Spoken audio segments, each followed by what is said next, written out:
Hello guys, welcome back sa ating YouTube channel, Kudos Billiards. I am Kuya Al, Billiard Hall business owner here in Puerto Princesa, Palawan. And for today's video, magbibigay tayo ng feedback at yung presyo itong Singway billiard table.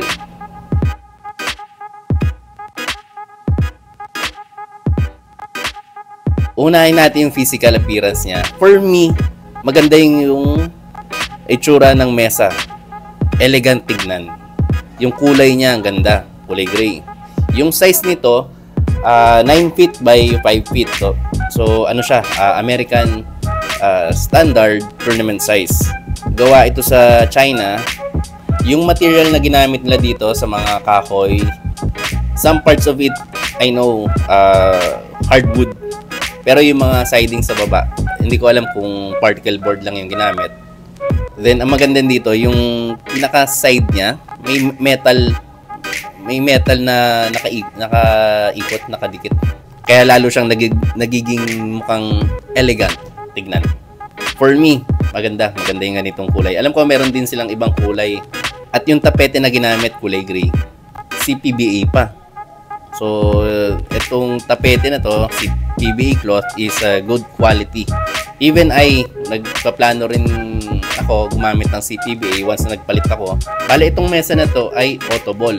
Ibig sabihin, bawat bola na mahulog sa butas, mapupunta sa isang side ng table. Then, doon may ipon.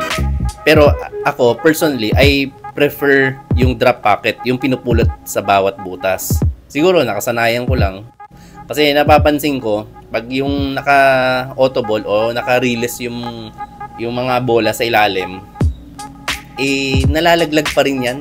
Kahit doon sa Mr. Song na subukan ko, pati doon sa Brunswick na subukan ko din, nalalaglag din, tumatalsik pa rin. Tapos minsan bumabara sa release. So, kailangan mo hanapin kung saan banda na-stuck yung bola sa ilalim. So, personal preference ko lang naman yun. Na mas gusto ko yung drop pocket. Yung laki ng butas. Ang laki ng butas nito ay kaparehas ng Maxima tables. Ng Star Billiard tables. Compared sa Mr. Song na mas masikip yung butas.